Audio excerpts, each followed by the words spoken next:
Hey guys, Wild Willie here, and I want to just show you a really good deal that I found on Forest City Surplus. That's forestcitysurplus.ca. They're in London, Ontario. They'll deliver anywhere in Canada, anywhere in the United States, and I think they'll deliver overseas too. It's a really good website. Check it out. Prices are really pretty decent on a lot of stuff. Really quick, I'm not going to be long in this video. Mil Specs Canadian. This company provides Canadian Armed Forces with their gear. Oversized blended blankets, 70% wool, 30% blended fibers. Look at the size of this thing, 90 inches by 66 inches. That's over 8 feet, and that's over 5.5 feet, 5 feet.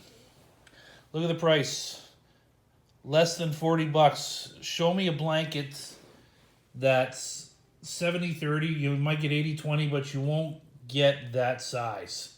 That's huge.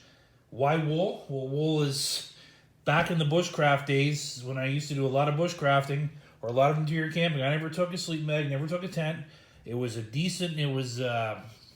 Hudson's Bay wool blanket. And don't even waste your time on a good canvas tarp. Go to any hardware store and buy a drop painter's cloth. They're made out of canvas. They repel liquids. They're made from keeping paint off your furniture. You get them like 9 by 12 or whatever. I used to just go to the sporting goods section, buy a cloth for 20 bucks, spend another 20 bucks on that spray-on stuff that makes it UVA, UVB waterproof, and there you go. That was part of my sleep system.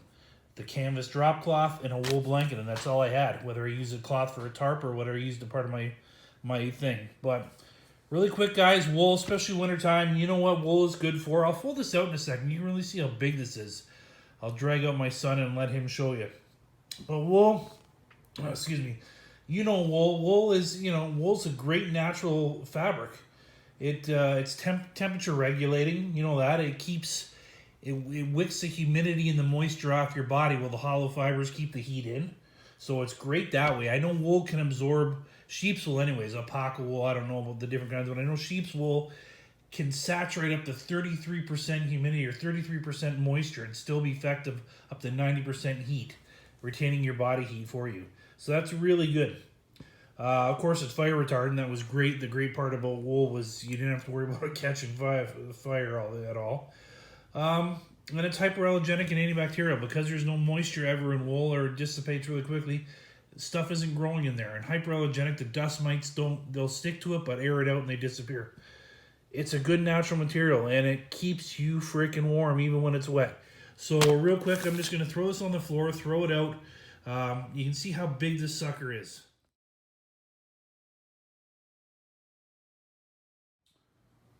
So you can see by the picture, guys, that's a 5-foot thermarest pad. This blanket is absolutely huge. Now, imagine if you had your painter's cloth, thermarest would go right underneath everything. You had your painter's cloth, and then you had the wool blanket on top.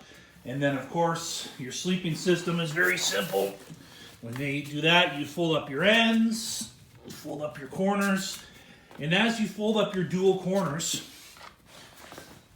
this is where you would get the big oversized safety pins. The safety pins you buy at the dollar store, the ones that are about 2 inches long. One on that side, one on that side as it's folded in. Your feet aren't going anywhere. And then, of course, with a blanket this big, sorry, but I don't need to cover your face.